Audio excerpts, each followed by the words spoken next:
देणे सदा चित्ता समाधान, सर्व सुख द्यालो सर्व अलंकार, आनंदे निर्भर तसो असोईसा कोठे आठवच नाही, देहीच तेही भोग दशा, सर्व सुख द्यालो सर्व अलंकार, आनंदे निर्भर तसो तुका म्हणे आम्ही झालो अग्निरूप, लागून पाप पुण्याचा, सर्व सुख ल्याल सर्व अलंकार, आनंद निर्भर तसो वक्रतुंड महाकाय, सूर्यकोटी समप्रभ, निर्विघ्नं देवं सर्वकार्येषु सर्वदा, गुरुर्ब्रह्मा गुरुर्विष्णु गुरुर्देवो महेश्वरा, गुरुर्साक्षात् परब्रह्म, तस्मै श्री गुरुवे नमः। महायोगपीठे तटे भीमरथ्यं, वरं पुण्डरीकाय दासं मुनीन्द्रे, समागत्यतिष्ठं परमानन्दकन्दं,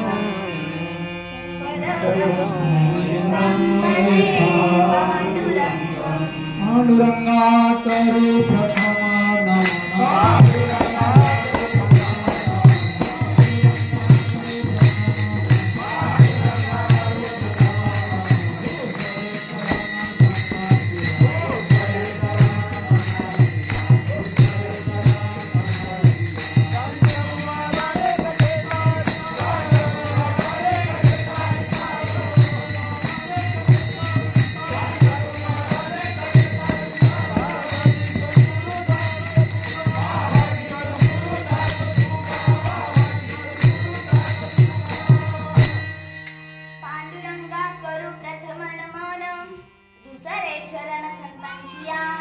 त्यांच्या कृपा दाने कथेचा विस्तारू, बाबाजी सद्गुरु दास तुका, मुखं करोति वाचालं पंगुं लंघयते गिरिं, यत्कृपातमहं वन्दे परमानन्दं माधवम्, अलङ्कापुरीरम्य सिंहासनस्थं, पदाम्भोजस्तेजस्फुलितप्रदेशम्, विनिद्रादिदेवेन सदा स्तूयमानं, समाधिस्थमूर्तिं भजे ज्ञानदेवम्।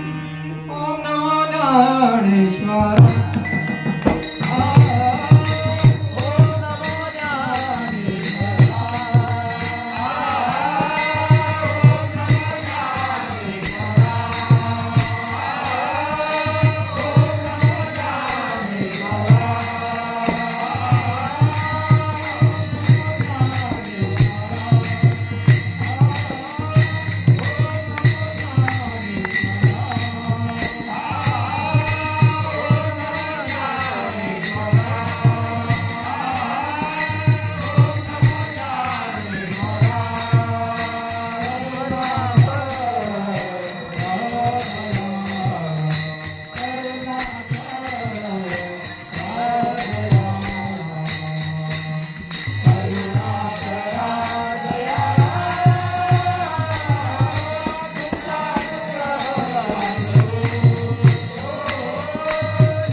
साधलो पावन झालो चराचरी लोकाभिरामं रणरंगधीरं राजीवनेत्रं रघुवंशनाथं कारुण्यरूपं करुणाकरन्तं श्रीरामचन्द्रं शरणं प्रपद्ये श्रीरामचन्द्रं शरणं प्रपद्ये शरण शरण हनुमंत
चित्ता समाधान सर्व सुख त्याग सर्व अलंकार आनंदे घर डुलत असो प्रस्तुत प्राप्त प्रसंगी प्राप्त स्थळी कीर्तन रूपी सेवेकरता निवडलेला अभंग वैराग्याची मूर्तिमंत पुतळे भक्तीची शिरोमणी वारकरी संप्रदायाला कलशस्थानी शोभन दिसणारे देहू निवासी छत्रपती शिवाजी महाराजांचे धर्मगुरु श्रीमंत श्री संत श्री तुकोबराय यांचा चार चरणांचा उत्कृष्ट असा अभंग व नामाचा महिमा सांगणारा अभंग आज सेवेकरता निवडलेला आहे. विठ्ठल विठ्ठल.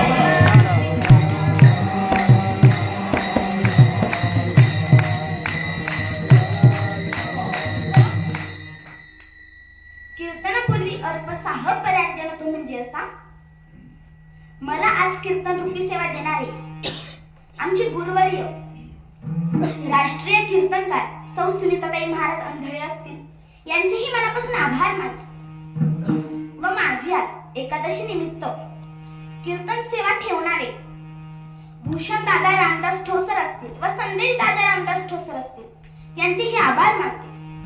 अर्जुन महाराज ठोसर बबन महाराज ठोसर असतील यांचेही आभार मानते.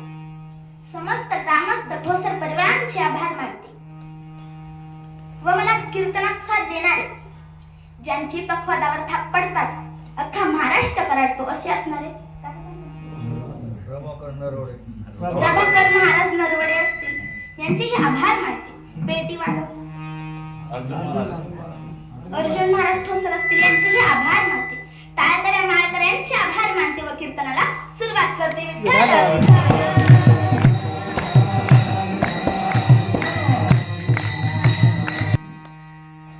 अनेकांनी तुकोबरायांना प्रश्न केला का हो तुकोबराय तुम्ही सांगता नामस्मरण करा देवाचे भजन करा पण या नामस्मरणातून देवाच्या भजनातून नक्की मिळतं तरी काय यात नामस्मरणाचा नक्की फायदा तरी काय.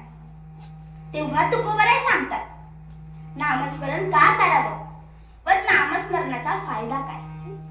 तर याचा विचार सकल संतांनी सांगितल्याप्रमाणे नामस्मरण केले पाहिजे. नाथ महाराज सांगतात नामस्मरण घडो संत समागम वाऊबाची भ्रम नको देवा. आपण जर संत समागमात विलीन होऊन देवाचं नामस्मरण करायला लागलो किंवा भजन करायला लागलो तर आपण त्या ठिकाणी याची त्याची निंदा स्तुती न करता फक्त देवाचे नामस्मरणच करत असतो. आणि अखंड नामस्मरण केल्याने चित्ताला स्थिरता समाधान प्राप्त होते. महाराज आपले चित्त खूप चंचल आहे ते सहजासहजी शांत होत नाही. ते इतके चपळे त्याला जायलाही वेळ लागत नाही व यायलाही वेळ लागत नाही. ज्ञानोबा हरिपाठामध्ये सुंदर असं वर्णन करतात. त्रिवेणी संगमी ज्ञान तीर्थ भ्रमी चित्त नाही. जर एखाद्या गोष्टीमध्ये आपलं चित्त लागत नसेल तर ती गोष्ट किंवा काम सुद्धा व्यर्थ जाते. आणि आपल्या चित्ताला ज्या ठिकाणी स्थिरता समाधान आपल्याला अत्यंत समाधान प्राप्त होते. हेच तुकोबराय ज्ञानोबरायांकरता बोलतात. तुका म्हणे तेथे सुख काय होणे राही समाधान माणसाकडे जे आहे त्यातच माणसाने समाधान मानले पाहिजे. पण माणसाच्या इच्छा मात्र काही संपत नाही. ज्याच्याकडे सायकल आहे त्याला काय वाटत असेल हो? बोला चला काय वाटतं? मोटरसायकल घ्यावी वाटतं की नाही? पण ज्याच्याकडे मोटरसायकल आहे त्याला वाटतं फोर व्हीलर घ्यावी. ज्याच्याकडे फोर व्हीलर आहे त्याला वाटतं हेलिकॉप्टर घ्यावा. ज्याच्याकडे हेलिकॉप्टर आहे मग त्याला काय वाटत असेल तर विमान घ्यावं. पण माणसाची इच्छा मात्र काही संपत नाही. विठ्ठल विठ्ठल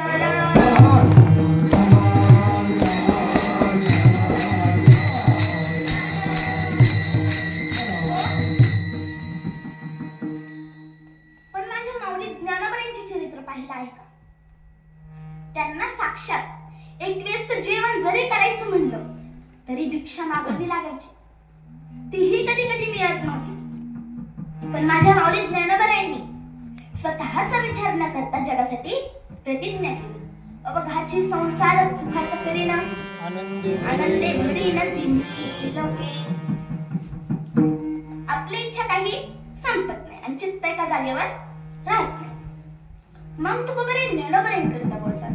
तुका म्हणे ते सुख काय होणे तर कोठे सुख काय होणे. जयाचे द्वारी सोन्याचा पिंपळ तेथे सर्व काळ सुख मिळते.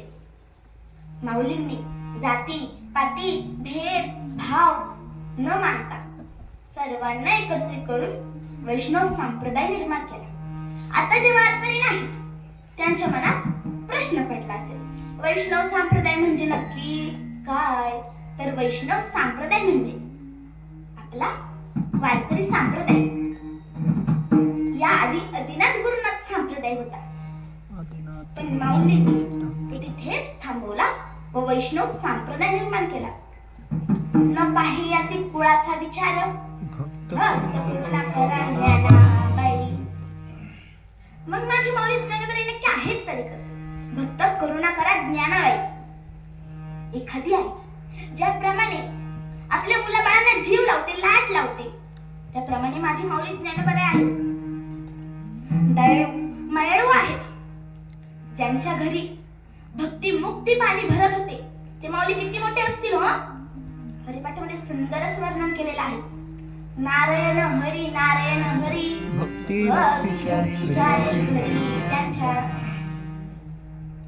या जगाचं कल्याण व्हावं यासाठी माऊलीने अमृतानुभव चांदोब पाशिष्टी ज्ञानेश्वरी हरिपाठ एवढे सुंदर ग्रंथ लिहून ठेवले आहेत. या जगाच्या कल्याणासाठी तुकोबराय सांगतात तुम्ही तुमचे चित्त एकाग्र करा. जे मिळेल त्यातच समाधान माना. चित्ताला केवळ नामस्मरणामध्ये स्थिरता प्राप्त होते. तुकोबराय भूपाळामध्ये देवाकडे मागणं मागतात. चित्ती तुझे पायी डोळा रूपाचे ध्यान चित्ती तुझे पाय डोळा रूपाचे ध्यान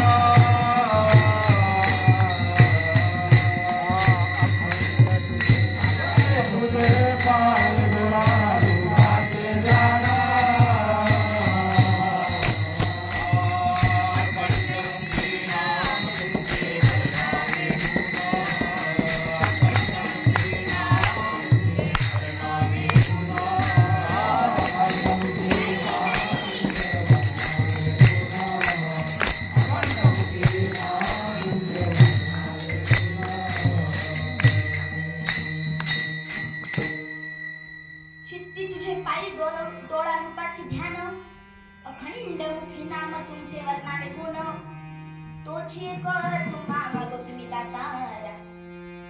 तुकोबाराय देवाकडे मागणं मागतात की देवा हे जे चित्त आहे ते तुझ्या पायी राहू दे.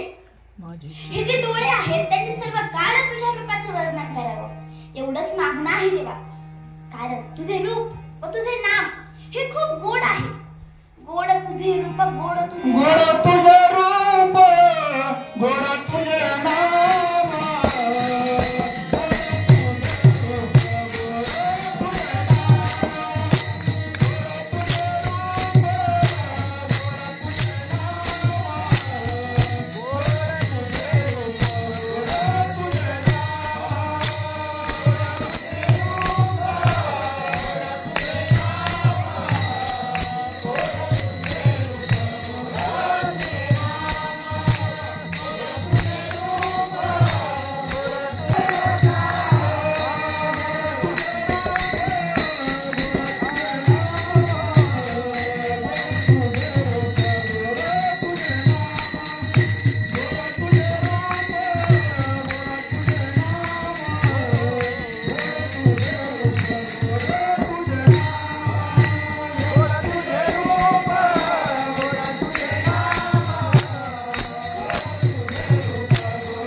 ज्ञानोबा माऊली आपल्याला सतत उपदेश करत असतात. हरिमुखे म्हणा ज्ञानाची गणना कोण करी विठ्ठल विठ्ठल.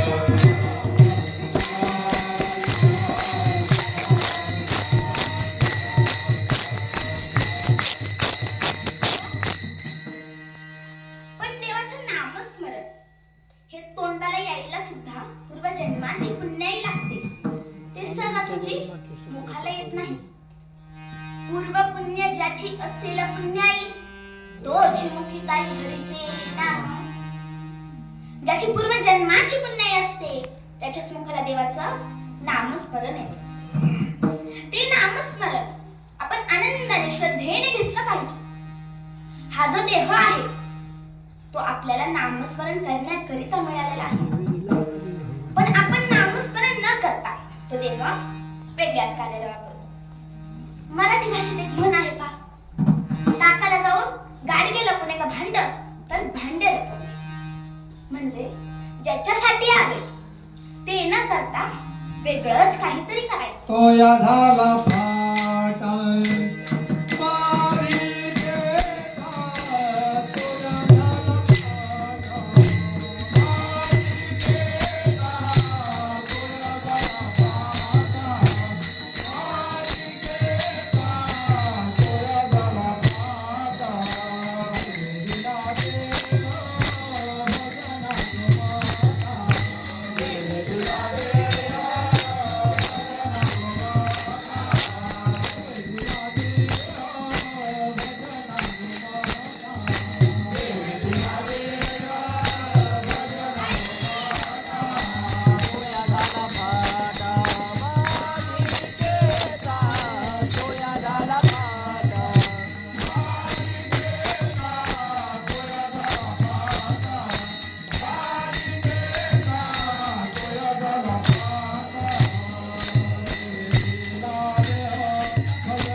मी तुम्हाला एका दृष्टांताद्वारे सांगून जाईल.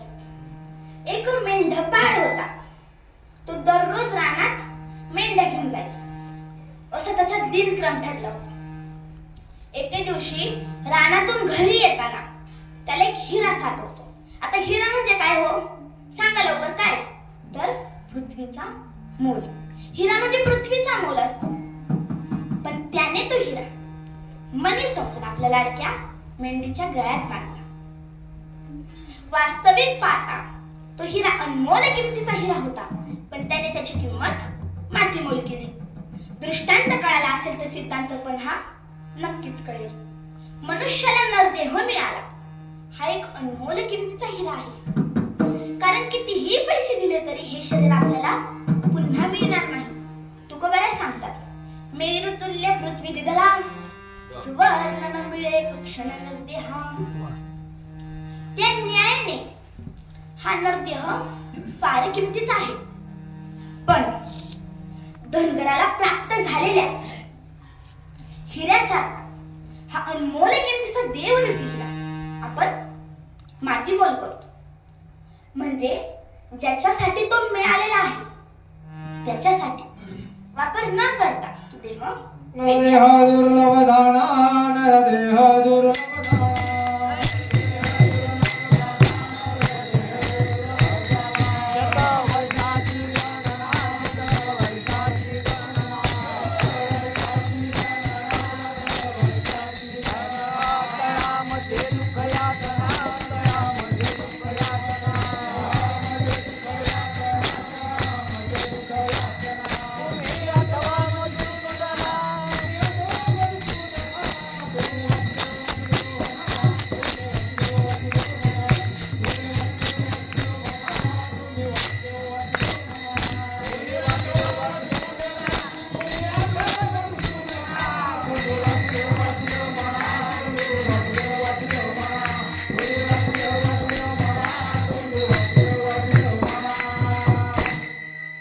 म्हणजे ज्याच्यासाठी तो मिळालेला आहे त्याच्यासाठी वापर न करता तो देह वेगळ्याच कार्याला वापरतो. ज्ञानेश्वर माऊली सांगतात, पाहे पा शरीराची आधावा जया दाती आली पांडवा, तो कार्यार्थ बघा सांडवनिया. म्हणजे ज्या भगवंताकरिता तो नरदेह मिळाला आहे ते कार्य न करता वाईट कर्म करून हा अनमोल किमतीचा देवरूपी हिरा आपण मातीमोल करतो. शेवटी दुःख भोगतो. तुकोबाराय सांगतात, ज्या कार्याकरिता तो मिळालेला आहे तेच कार्य करा, देवाचे भजन करा. हेच भगवंत गीतेमध्ये अर्जुनाला सांगतात. सततं कीर्तयन्तो मां यतन्तच्च दृढव्रतः नमस्यन्तच्च मां भक्त्या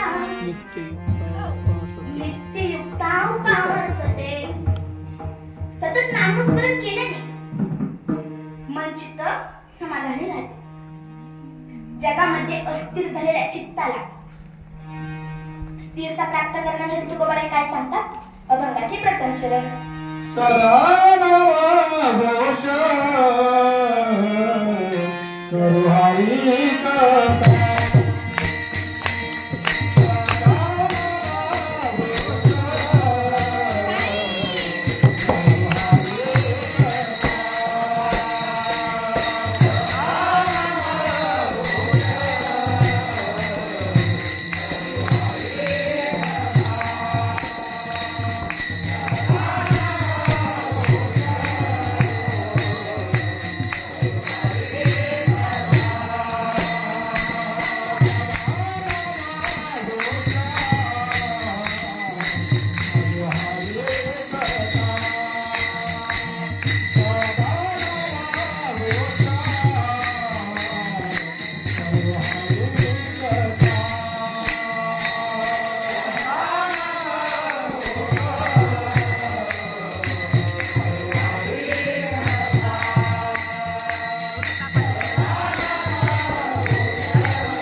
चित्ता समाधान सर्व सुख ल्याल सर्वलंकार आनंदे निर्भर डुलत असो. तुकोबाराय म्हणतात की आपण सदा नामस्मरण करू. तुकोबाराय तिथं करा हा शब्द वापरतात का हो? तर नाही. तुकोबाराय करू हा शब्द वापरतात. तुकोबाराय म्हणतात आणि अखंड नामस्मरण केल्याने चित्ताला स्थिरता समाधान प्राप्त होते. चित्ताला सुख मिळते. जीवनामध्ये प्रत्येकाला सुख आहे. सुखासाठी धावणारे अनेक आहेत पण सुखाचा त्याग करणारे मात्र फार कमी आहेत. एखादं 6-7 वर्षाचं बाळ जरी मंदिरात गेलं ना तरीही ते देवाचं दर्शन घेतं व देवाकडे मागणं मागतं की देवा मला सुखी ठेव. जीवनामध्ये प्रत्येकाला सुख आहे. सुखासाठी धावणारे अनेक आहेत पण सुखाचा त्याग करणारे मात्र फार कमी आहेत. सुखासाठी धावणारे मी तुम्हाला एका घटकाद्वारे सांगते. आजकालच्या युगात लोक धन दौलत संपत्ती पैसा याला सुख मानतात पण खरं सुख तर गरिबीमध्येच आहे. सुखासाठी धावणारे अनेक आहेत तर सुखाचा त्याग करणारे मात्र फार कमी आहेत. एका गावात एक श्रीमंत गृहस्थ राहत होता. खूप श्रीमंत होता. धन दौलत संपत्ती पैसा सर्व काही होते पण दररोज रात्री झोपताना मात्र उशाखाली पैशांची गट्टी घेऊन झोपायचा. त्याला काही झोप लागत असेल का हो? तर नाही. तो 5-5 2-2 मिनिटाला उठून पाहायचा. चोर आले की काय माझे पैसे नेले की काय, चोर आले की काय आणि माझे पैसे नेले की काय. शेवटी त्याला झोपेच्या गोळ्या द्याव्या लागायच्या तेव्हा कुठेतरी त्याला झोप लागायची. याला सुख म्हणतात का हो? तर नाही. पण माझ्या गरीबाला पहा ना. सकाळी लवकर उठतो, शेतावर जातो, दिवस रात्र कष्ट करतो, रात्री घरी येतो, 2 रुपये सोबत आणतो, आपल्या बायको पोरांना देतो, मुलाबाळांशी थोडा वेळ खेळतो, 2 घास सुखाची पोटात घालतो आणि आपल्या झोपडीत झोपतो. त्याला किती चांगली झोप लागते सुरू. त्याला म्हणतात खर्च पण लोकांना काय वाटतं पैसा म्हणजेच सुख. तुकाराम महाराज म्हणतात तुका म्हणे धन धनासाठी देखील प्राण विठ्ठल विठ्ठल.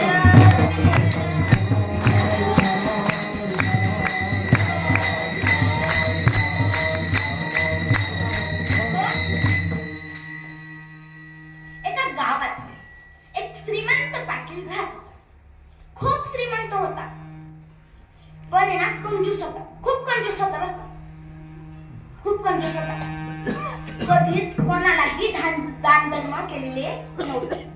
कधीच कोणत्याही धार्मिक कार्यामध्ये भाग घेतला नव्हता. आता प्रत्येक गावामध्ये एक ना एक पाटील असतोच. तसंच त्या पण गावामध्ये एक पाटील होता. पण प्रत्येक गावच्या पाटलाचा गुण काय असतो हा वेगवेगळा असतो. तसंच त्याचा काय गुण होता बोलत चला काय होता तर कंजूस. एकदा अशीच निघाली गावची वारी. गावचा एकुलता एक पाटील लाडाचा पाटील म्हणून त्याला पण न्यायचं ठरलं. त्याला पण न्यायचं ठरलं. गावकऱ्यांच्या वारकऱ्यांच्या आग्रहाने तो सुद्धा वारीला निघाला. आता जे वारकरी आहेत त्यांना या प्रश्नाचं उत्तर नक्कीच येत असेल. आता तुम्ही मला सांगा पंढरपूरला गेल्या पहिलं काय करतात तो? पांडुरंग परमात्म्याच्या दर्शनाकरिता जातात की चंद्रभागेवर स्नान करण्याकरिता जातात? कशासाठी जातात? बोला ना. येत नाही का उत्तर? चंद्रभागेवर स्नान करण्याकरिता जातात. तोही वारकऱ्यांबरोबर गावकऱ्यांबरोबर चंद्रभागेवर स्नान करण्याकरिता. तिथे योग असा लागला पांडुरंग परमात्मा साक्षात वासुदेवाच्या रूपात खाली आले. कशासाठी? तर पाटलाची परीक्षा घेण्यासाठी ते खाली आले. डोक्यावर मोराच्या पिसाचा टोप, हातात चिपळ्या, गळ्यात मीना घालून दान पावले हो दान पावले पाटला जवळ आले. पाटलाला म्हणू लागले पाटील 1 रुपया. तेव्हा पाटील बोलला मी इथे कशासाठी आलोय तर स्नान करण्याकरिता आलो आहे. मी इथे 1 रुपया सुद्धा आणला नाही. तुम्ही काय करा माझ्या रूमवर जा. तुम्हाला खूप सारे पैसे देतो. दान पावले हो दान पावले म्हणत वासुदेव निघून. पण वासुदेव परीक्षा घेण्यासाठी खाली आले होते आणि परीक्षा घेऊनच परत वरती जाणार होते.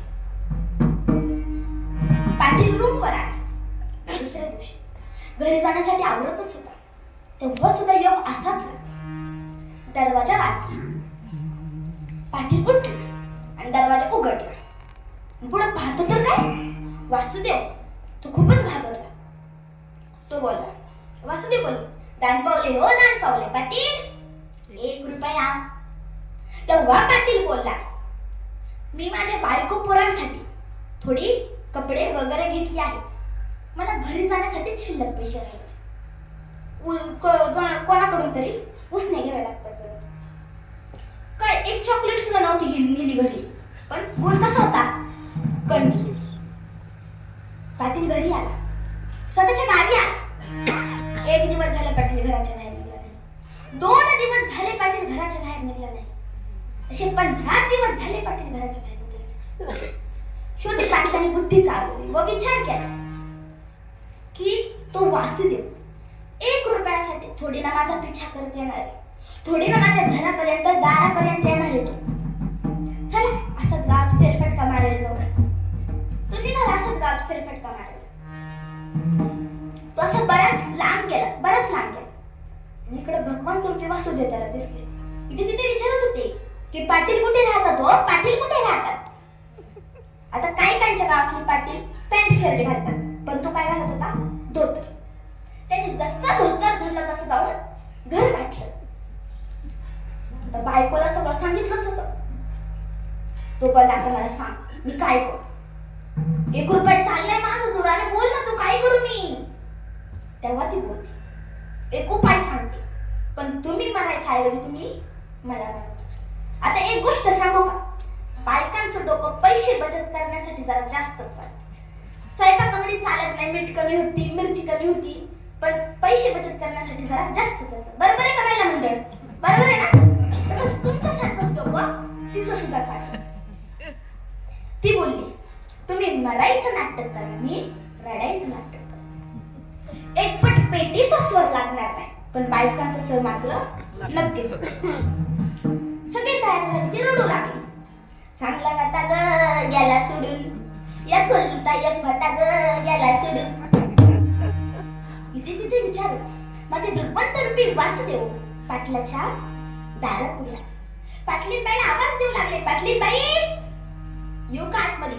रडक्याचा आवाज, या या खुर्चीवर येऊन बसा. वासुदेव आतमध्ये आले, खुर्चीवर बसले. वासुदेवाने विचार केला की आपला 1 रुपया मागावा. तेव्हा वासुदेव पाटलीबाईला म्हणाले, पाटलीबाई 1 रुपया. आता तुम्ही मला सांगा, पाटील कंजूस म्हणलं, पाटलीबाई चांगली का कंजूस. ती सुद्धा कंजूसच निघाली. ती बोलली, या जगात पाटीलच राहिले नाही तर तुम्हाला 1 रुपया देऊ तरी कशाचा. एकुलता एक होता ग गेला सोडून. असं म्हणून अजूनच मोठे मोठ्याने रडू लागला. तेव्हा भगवंत रूपी वासुदेव बोलले, 1 रुपया गेला खड्ड्यात. 1 रुपयासाठी पंढरपूरवरून खेडी गावात आले, पण जाऊ द्या, तो 1 रुपया गेला खड्ड्यात. आधी तर पाटील सुद्धा देवाघरी गेले आहेत. पाटलांना देवाज्ञा झाली आहे. आता मी पाटलांची मौतच करून जातो. पाटलाला गरम गरम उकळत्या पाण्याने स्नान घालण्यात आले, तरी पाटील उठला नाही. खूप चटके बसत होते. काय करायचं, आरारले चटके बसले. पण काय करायचं, 1 रुपया चाललाय सोडून. तो एक डोळा उडून पाहायचा, वासुदेव दिसला की डोळा बंद. एक डोळा उडून पाहायचा, वासुदेव दिसला की डोळा बंद. पाटलाला तिरडीवरून स्मशानात नेण्यात आले, तरी पाटील उठला नाही. पाटलाला सरणावर असण्यात आले, तरी पाटील उठला नाही. पाटील एक डोळा उघडून पाहायचा, वासुदेव दिसला की डोळा बंद. एक डोळा उघडून पाहायचा, वासुदेव दिसला की डोळा बंद. पाटलावर रॉकेल वाटण्यात आले, तरी पाटील उठला नाही. शेवटी पाटलाला अग्नी डाग दिली. तेव्हा ते एवढे डेंजर चटके बसत होते, आता काय करायचं. पण का उठलं ते 1 रुपया चाललाय सोडून. 1 रुपया सोडून चालले. पण माझे भगवंत रूपी वासुदेव होते. भगवंत रूपी वासुदेवाने पाटलाची दया आली. भगवंत रूपी वासुदेव बोलले, पाटील 1 रुपया सुटला. पाटील उठून लगेच हे बघ पठ्ठे उठला. म्हणजे काय, जगात असे काही धनलोभी माणसं आहेत की स्वतः मरण्यास तयार होतात, पण पैसा हातून सुटू देत नाही. त्यालाच कंजूस म्हणतात. तुकाराम महाराज म्हणतात, नव्हे धन धनासाठी देती दान विठ्ठल विठ्ठल.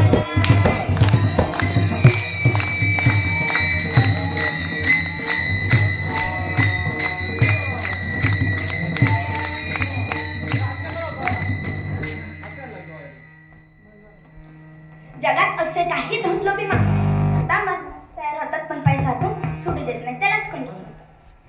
लोक धनाला सुख मानतात पण खरं सुख तर गरिबीमध्येच आहे. सुखासाठी धावणारे अनेक आहेत पण सुखाचा त्याग करणारे मात्र फार कमी आहेत. रामायणामध्ये विभीषणाने सुखाचा त्याग केला.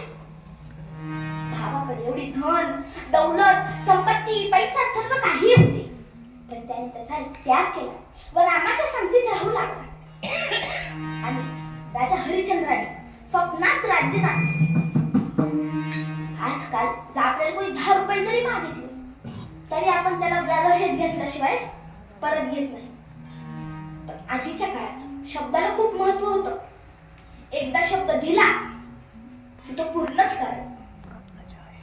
एकदा राजा हरिश्चंद्राने ऋषींना शब्द दिला आणि तो पूर्ण केला. एकदा राजा हरिश्चंद्र झोपले असताना त्यांच्या स्वप्नात ऋषी आले. पण त्या ऋषींनी राजा हरिश्चंद्राकडे राज्य दान मागितले.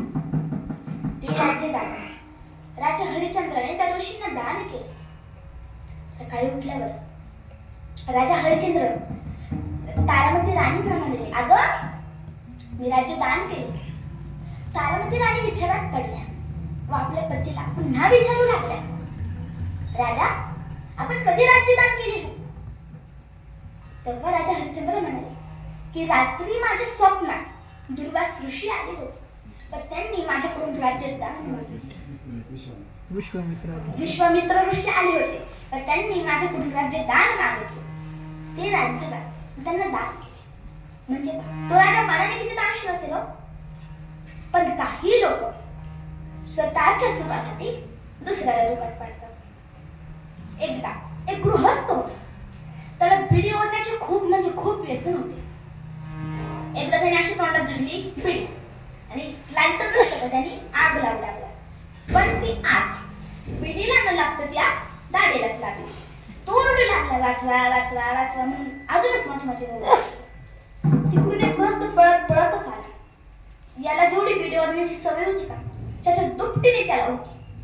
तो पळत आला. त्याच्या धाडीला आग लागली. तो बोलला, एवढ्या धावत पळत का आलास? काय काम होतं का? तेव्हा तो बोलला, काय काम नव्हतं, फक्त आग घ्यायची होती कारण की माझ्याकडे माचीस नाही, लाईटर नाही ना. माझी तर फुकट आग भेटते मला घ्यावा लावून. म्हणजे तुझ्या धाडीला आग लागली तरी चालेल पण माझी बिडी पेटली. लोक कधी पण स्वतःचा विचार पण संत कधी पण जगाचा विचार करत. एकदाचा प्रसंग आहे महाराज सांगू जाईल. एकदा नाथ महाराज एका नदी काठी बसले असताना त्यांच्या स्वप्नात दुर्वास ऋषी एकदा नाथ महाराज नदी काठी बसले असताना त्या नदीत एक विंचू पडतो. तो विंचू खूप तडफडत असतो. नाथ महाराजांना त्याची दया येते. नाथ महाराज त्याला तळहातावरती घेतात. तो नाथ महाराजांना दंश करतो. नाथ महाराज पुन्हा हात झटकतात. नाथ महाराज पुन्हा त्याला तळहातावरती घेतात. तो नाथ महाराजांना दंश करतो. नाथ महाराज पुन्हा हात झटकतात. असे एकदा नाही दोनदा नाही असे अनेक बघते. तिकडून एक गृहस्थ पाहतच असतो.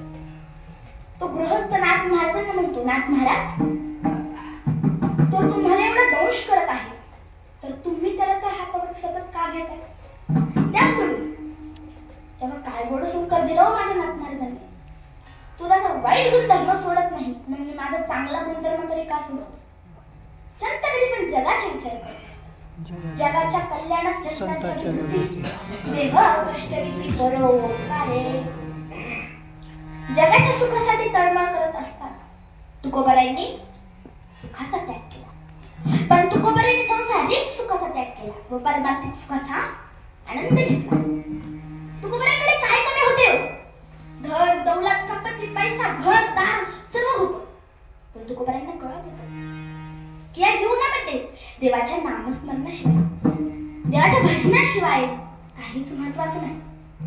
तुकोबारायांनी त्यांकडे धन दौलत संपत्ती पैसा सगळं काही होते, पण तुकोबाराने त्याचा त्याग केला व पांडुरंग परमात्म्याच्या भजनाखाली आनंदी राहिले. तुकोबारे म्हणतात, आम्ही संपत्ती पैसा सर्व काही सुख दुःख घरदार मुलंबाळ हे सर्व काही देवाच्या भजनातूनच येते आणि देवाच्या भजनात आम्ही आनंदाने डोलत असतो. हेच तुकाराम महाराजांच्या तृतीय चरणात सांगतात.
देवाचं नामस्मरण.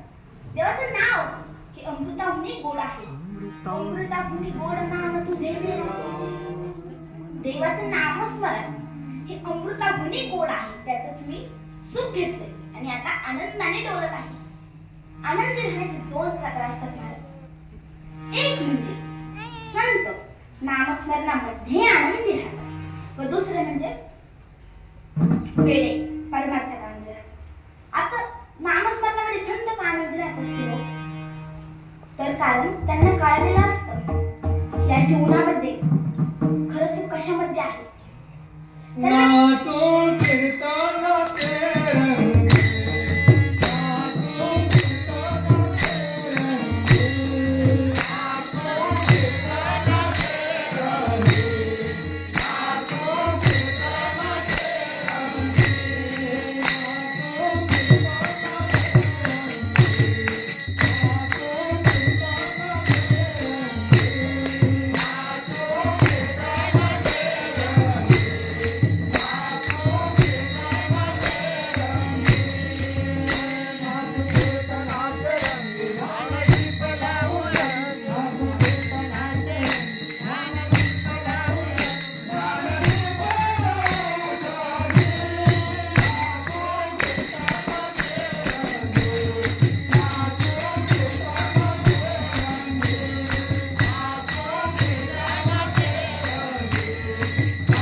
त्यांना संतांना कळलेलं असतं की जीवनामध्ये सुख कशामध्ये आहे. संसारात सुख नाही तर सुखात भास आहे आणि खरं सुख तर देवाच्या नामस्मरणामध्ये आहे. देवाच्या परमार्थामध्ये आहे. म्हणून ते देवाच्या नामस्मरणामध्ये आहे. आता वेडे संसारात का आनंद राहतात ते पहा. कारण त्यांना कळलेलंच नसतं की या जीवनामध्ये नक्की सुख कशामध्ये आहे. त्यांना असं वाटतं की सर्वांचं सुख हे संसारातच आहे. मग आपलं सुद्धा सुख कशामध्ये? तर संसारात. म्हणून ते संसारात आनंद राहतात. विठ्ठल विठ्ठल.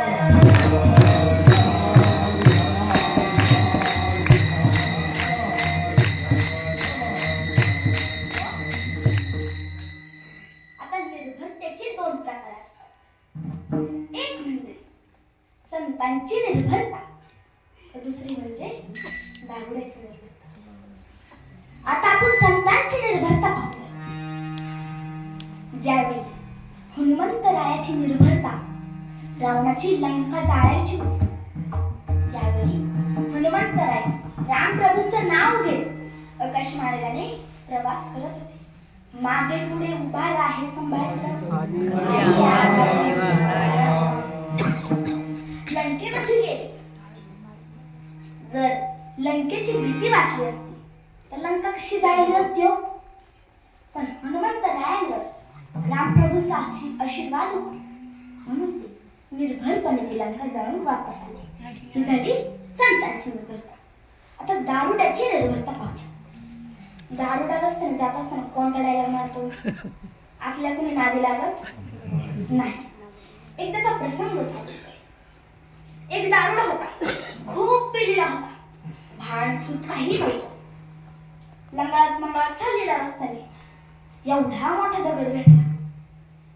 आता तुम्ही मला सांगा, दगड सजीव आहे नक्की दारुडा? दारुडा सजीव आहे ना? तरी तो त्या दगडाला म्हणतोय जाऊन, बाजूला होतोस का घालले? बाजूला होतोस का घालले? आता काही त्याला काही डोळेच का दगडाला? का कान आहेत ऐकण्यासाठी? का पाय चालण्यासाठी? का तोंड आहे बोलण्यासाठी? काहीच नाही ना. तरी खूप पिलेला होता, कुठं भान होतं त्याला. तरी अजून बाजूला होतोस का घालले? तो बोलला, तू असं कसं ऐकायचं नाही. तुला एकदा ना माझी स्टाईल दाखवली ना म्हणून तुला कळेल. तो 4 कोस अंतरावर लांब गेला. 4 कोस अंतरावर लांब गेला. इकडून तिकडून पडत पडत पळत आला. पळत आला आणि त्या माझी टाकला. आता तुम्ही मला सांगा, दगड उताना पडला असेल का? तो उताना पडला असेल, तोच खांदावर जाऊन उताना पडला. उभं राहते, कॉलर बिलर टाईट करून मस्त. काढली ना माझी स्टाईल? आपल्या कुणी नादी लागत नाही. ही झाली दारुड्याची निर्भरता. विठ्ठल विठ्ठल.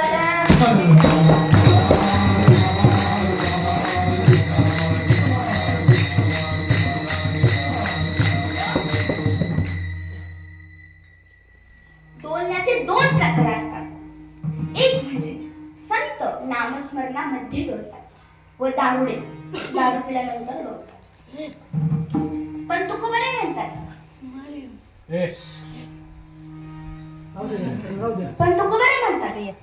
की मला या जीवनामध्ये ज्याच्या नामस्मरणाशिवाय भजनाशिवाय काहीच महत्वाचं नाही. तुकोबाऱ्यांच्या भक्तीचा महिमा फार आघात होता. एकदा नामस्मरण करायला लागले, त्यांना त्यांच्या देहाचं देह भान राहत नव्हतं. कशी भक्ती केली माझ्या तुकोबाऱ्यांनी? एक त्याचा प्रसंग आहे, महाराज सांगून जाईल. एकदा तुकाराम महाराज देवाचं नामस्मरण करण्याकरिता, भजन करण्याकरिता भंडारा डोंगरावर गेले होते. 1 दिवस झालं तुकोबारे घरी आले, 2 दिवस झाले तुकोबारे घरी आले नाही, असे 15 दिवस झाले तुकोबारे घरी आले नाही. तिच्या मागच्या विचारात पडल्या की आपले पती नक्की कुठे गेले असतील? 15 दिवस झाले आपले पती घरी आले नाही, कुठे गेले असतील तुकोबारे? जिजाबाईंनी तुकोबाऱ्यांना गावात शोधलं, तिथे तुकोबारे सापडले नाही. जिजाबाईंच्या डोक्यात विचार आला की हे नक्कीच देवाचं नामस्मरण करण्याकरिता, देवाचं भजन करण्याकरिता भंडारा डोंगरावर गेले असतील. जिजाबाईंनी पहिला भंडारा डोंगर चढला, पण सुरुवातीला इकडे तिकडे पाहिले तर तुकोबारे एका झाडाखाली देवाचं नामस्मरण करत बसले होते. हातात चिपळ्या, गळ्यात विणा, तोंडाने नामस्मरण करत बसले होते. विठ्ठल विठ्ठल पांडुरंग, विठ्ठल विठ्ठल पांडुरंग, विठ्ठल विठ्ठल पांडुरंग, विठ्ठल विठ्ठल पांडुरंग असं नामस्मरण करत बसले होते. जिजाबाई पळतच त्यांच्या जवळ गेला. तुकोबाऱ्यांना आवाज देऊ लागले, तुकोबारे, हो तुकोबारे. तरी तुकोबारे उठले नाही. तुकोबारे देवाचं नामस्मरण करण्याकरिता एवढे बघणं झाले होते की मला चिमणी पाखरांचा सुद्धा आवाज येत नव्हता मला. जिजाबाईंनी एकदा नाही, दोनदा नाही, अनेकदा आवाज दिला. तेव्हा तुकोबाराने डोळे उघडले. तुकोबाराय बोलले, जिजा, अगं जिजा, काय करत आहेस तू इथं? तेव्हा जिजाबाई बोलल्या, 15 दिवस झाले तुम्हाला घरदार दिसलं नाही का? 15 दिवस झाले भुकेचं भान नाही का? तहानेचं भान नाही का तुम्हाला? तेव्हा तुकोबाराय बोलले, 15 दिवस, अगं एकच दिवस झाला असेल मला इथे. म्हणजे का?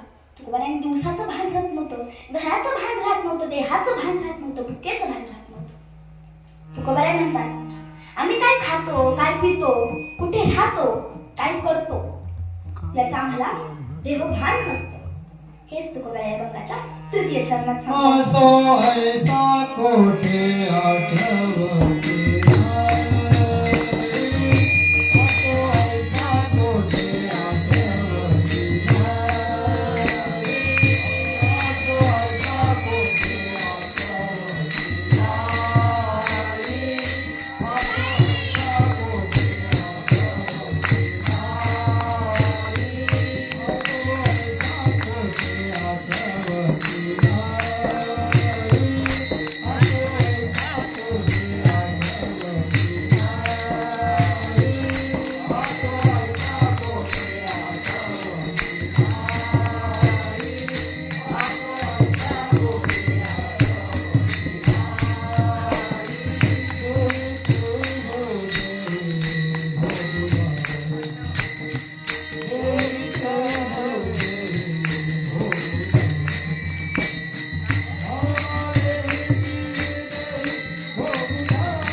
भगवानाचं एवढं नामस्मरण करायचे, एवढे भजन करायचे की त्यांना त्यांच्या देहाचं देहभान राहत नव्हतं. कशी भक्ती केली माझ्या तुकोबारायांनी? तुकोबारायांच्या बाबतीत सांगायचं, रात्रंदिवस नामस्मरण करत होते. जेव्हा ते एवढं नामस्मरण करायचे त्यांना त्यांच्या देहाचं देहभान राहत नव्हतं. जसं तुकोबारायांनी नामस्मरण केलं तसं आपल्याला करायचं आहे. जे कोणी हात वर घेणार नाही त्याला त्याच्या शेजारसाठी शेजार घ्या. आता हात वर आमच्या शेजारीच नाही कोणी.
त्यानंतर आई वडिलांची सेवा करणे. आई काय असते? भाजीतलं पीठ, पहिलीला विद्यापीठ आणि हक्काचं व्यासपीठ काय असेल तर ती आई असते. अहो, आई घराचं मांगल्य असते तर बाप घराचं अस्तित्व असतो. पण आपण त्याच अस्तित्वाला सहज का बरं विसरून जातो? रस्त्याने जात असताना जर आपल्याला ठेच लागली तर आपण आई ग हा शब्द उद्गारतो. पण पुढे जाऊन जर मोठा साप दिसला तर बापरे हा शब्द उद्गारतो. यावरूनच कळते की छोट्या छोट्या कारणांना आई असते व मोठ्या मोठ्या कारणांना काय असतो तर बाप असतो. तो एकटा बाप 6-7 मुले सांभाळतो, पण तीच 6-7 मुले त्या एकट्या बापाला सांभाळू शकत नाही का? आईबद्दल जितकं सांगावं तितकं कमी आहे. त्याचा प्रसंग सांगून जाईल महाराज. एका गावात एक छोटस कुटुंब राहत होतं. आई वडील व त्यांचा छोटासा मुलगा. तो मुलगा अवघे 4 ते 5 महिन्यांचा होता महाराज. बाप रोज दारू पिऊन यायचा व आपल्या बायकोला मारायचा, तिच्या कंबरड्यामध्ये लाथा घालायचा. एकदा असंच दुष्काळाचा काळ पडला होता.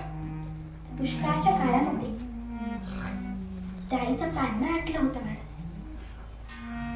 नवरा रोज दारू पिऊन यायचो, घरात पैसे देत नाही. कुठून दूध आणायचं महाराज? कुठून दूध आणायचं? पैसे नाही आहेत घरात. तेव्हा त्या आईने कुठलाही मागचा पुढचा विचार केला नाही, फक्त आपल्या मुलाच्या भुकेचा विचार केला व भाकरीच्या पिठामध्ये पाणी टाकून आपल्या मुलाला पाजलं होतं. अशी असते महाराज ती आई. काही दिवसांनी मुलगा मोठा झाला. मुलगा शाळेत जाऊ लागला. मुलगा शाळेत खूप हुशार होता महाराज. बक्षिसांवर बक्षीस मिळवत होता. कोणतीही परीक्षा असू द्या, पहिला क्रमांक काढल्याशिवाय येत नव्हता. एवढा हुशार मुलगा होता महाराज तो. एके दिवशी बापाकडे दारू पिण्यासाठी पैसे उरले नव्हते. बाप त्याच्या बायकोला म्हणाला, अगं मुलाला बिलकुल शाळेत पाठवायचं नाही, बिलकुल शाळेत पाठवायचं नाही. तो शिकून थोडी ना मोठा साहेब कोण मास्तर होणार आहे का? तो शाळेत पाठवायचं नाही. तेव्हा ती आई बोलते, अहो साहेब नाही झाला, मास्तर नाही झाला तरी चालेल, स्वतःच्या पायावर उभा तरी राहील. स्वतःच्या पायावर उभा राहून 2 रुपये घरी तरी आणेल ना. तेव्हा तो बाप बोलला, नाही पाठवायचं म्हणलं ना तो उद्यापासून त्याला शाळेतच पाठवायचं. दारूच्या व्यसनामुळे त्याच्या बापाला 2-3 महिन्यानंतर त्याचे वडील देवाघरी गेले. त्याचा बाप देवाघरी गेला. त्या विचार करू लागला, 2 रुपये घरी येत होते, आठवड्याने का होईना 2 रुपये घरी येत होते, आता कुठून? काहीतरी केलं पाहिजे. 2-3 महिने झालं, मुलगा शाळेत गेला नाहीये, त्याला स्वतःच्या पायावर उभं केलं पाहिजे. तेव्हा ती आई आणि बिन चपलीचं काटेकुट्या वेचायला राणीमध्ये जायची. एवढी गरीब परिस्थिती होती महाराज. आणि जायची काटेकुट्या वेचायला, 2 रुपये रोज घरी आणायची. आपल्या मुलाची तिने फीही भरून टाकली. 2 रुपये करता करता व आपलं पोटही भरून टाकलं. म्हणजे गरीबी मुलगा मोठा झाला. मुलगा 12वी पास झाल्यामुळे त्याचा शाळेत सत्कार ठेवला. पैकीचे पैकी मार्क पाडले होते महाराज त्याने, म्हणून त्याच्या शाळेत सत्कार ठेवण्यात आला. त्याच्या शाळेत सत्कार ठेवण्यात आला. तो घरी आला, धावत पळत घरी आला. आपल्या आईला सांगितले, आई अगं ये आई, उद्या माझ्या शाळेत सत्कार आहे ग, तुला उद्या शाळेत बोलवलं आहे. सर लोकांनी उद्या तुला शाळेत बोलवलं आहे, उद्या आपण जाऊ हा शाळेत. तेव्हा ती आई बोलले, हा बाळा, अरे राजा उद्या आपण शाळेत जाऊ. सत्काराची गप्पा मारत होते. ती आई बोलता बोलता बोलून गेली.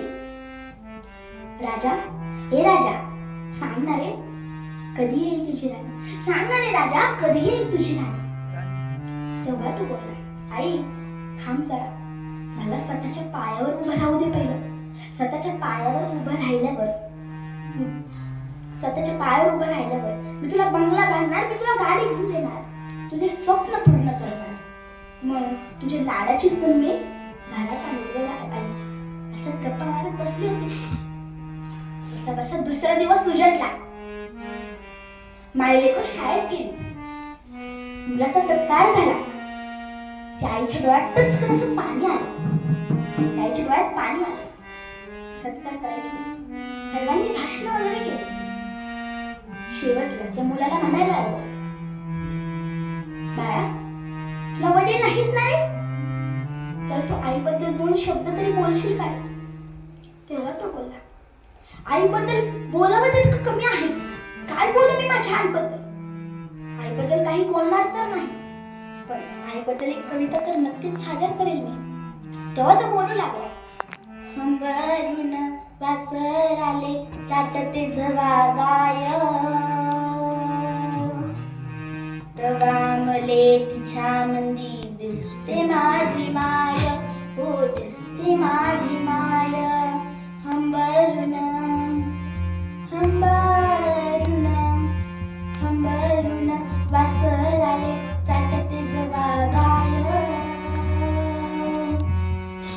तवा मले तिच्या मंदी दिसते माझी माय, हो दिसते माझी माय.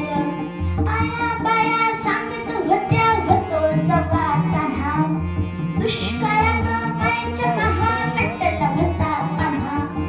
आया बाया सांगत होत्या होतो जवाताना, दुष्काळात कायच्या कहा अट्टला होता पहा. पिठामंदी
सानी मंदी दिसते माझी माय, हो दिसते माझी माय. अंबर आहे चटकीचं वाघाय, जवामध्ये तिच्या दिसते माझी माय, हो दिसते माझी माय. म्हणून म्हणतो आनंदानं घरात तुझी बटी, पुन्हायत जन्म घ्यावा माये तुझ्या पोटी. म्हणून म्हणतो आनंदानं घरात तुझी बटी, पुन्हायत जन्म घ्यावा माये तुझ्या पोटी. तुझ्या चरणी, तुझ्या चरणी, तुझ्या चरणी तेवढं मला धरवलं पाय. जगामले पायी मंदी दिसते माझी माय, हो दिसते माझी माय.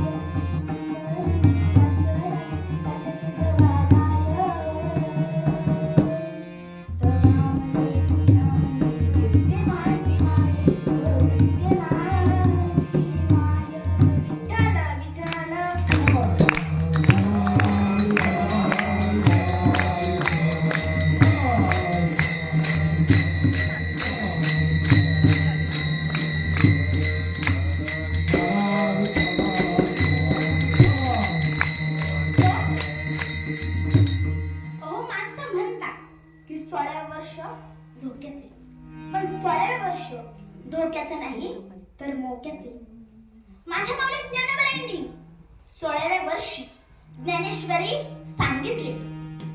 16व्या वर्षी शिवाजी महाराजांनी रायरेश्वराच्या मंदिरात स्वराज्य स्थापनेची प्रतिज्ञा केली. पण आजकालची मुलं 16व्या वर्षी काय करतात हो? इकडच्या तिकडच्या टवाळक्या मला आजकालच्या मुलांसाठी म्हणावंसं वाटतं.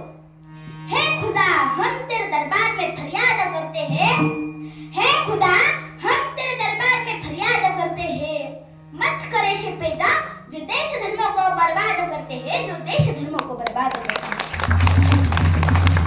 पण आजकालच्या मुलांनी या देश धर्मासाठी, या महाराष्ट्रासाठी म्हणलं पाहिजे, हम है शोभा के मराठे जोड़ना चाहते इंसान, हम है शोभा के मराठे जोड़ना चाहते इंसान. अगर किसी ने तोड़ा हिंदुस्तान तो जला देंगे पाकिस्तान, तो जला देंगे पाकिस्तान. सत्याची ढाल होती निष्ठेची तलवार, वीरतेचा भाला होता, हर हर महादेव हाच नारा होता. सह्याद्रीची साथ होती जिजाऊंचा आशीर्वाद, मरण्याची भीती नव्हती. स्वराज्य हाच ध्यास, तोफांचा आवाज होता, घोड्यांच्या टापांचा नाद कडेकपाळीत फिरत होता. मर्द मराठ्यांचा वाघ, पळती भिडी कमी पडली ज्याच्या भीतीने, राजेश्वर छत्रपती त्यांचे नाव, राजेश्वर छत्रपती त्यांचे नाव. श्वासात रोखली वादळ, डोळ्यात रोखली आग, देव आमचा छत्रपती एकटा हिंदू वाघ, हातात धरली तलवार, छातीत भरले फुलार. धन्य धन्य हा महाराष्ट्र, धन्य हे आपुले भारत. आज नयन माझे सुखावले, तुझे राऊळ पाहुणी, रायगडाच्या शिवराया तुला मुजरा स्मरू. कीर्ती तुझी अफाट, आज पाहिला डोळ्यांनी कसा स्वर्ग नटलेला. सह्याद्री डोंगर दर्याबरोबर तेज तुझे पाहून शीस झुकले चरणाशी. काय गुण वर्णू सह्याद्रीचे, तिळा लाभीला लाटी घेऊन येऊन भरम आवडे, आणि दढी छाती घेऊन असावे आयुष्यभर लढलास या मातेसाठी. नाही विसरणार हा महाराष्ट्र कधीही तुझ्या कार्याची महती. तूच आमचे मंदिर आणि तूच आमची मूर्ती. भीती नव्हती त्यांनी जगाची, चिंता नव्हती परिणामांची,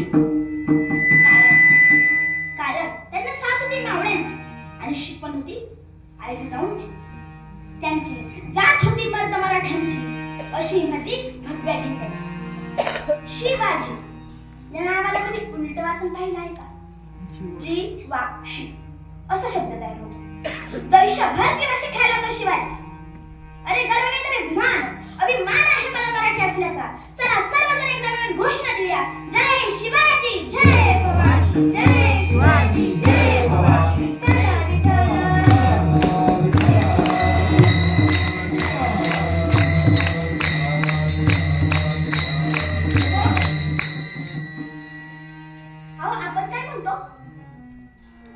शुभा तुम्ही पुन्हा जन्माला या. शुभा तुम्ही पुन्हा जन्माला या. पण शुभा घडविण्याआधी जिजाऊ तर घडलं पाहिजे. हो माझी जाऊन ना कशाची डोळे लागले होते. दानपट्टा खेळावास वाटत होता. घोड्यावर बसून स्वारी करावीशी वाटत होती. पण आजकालच्या जाऊन कशाची डोळे लागतात. चिंचा खावेशी वाटतात, बोरं खावेशी वाटतात.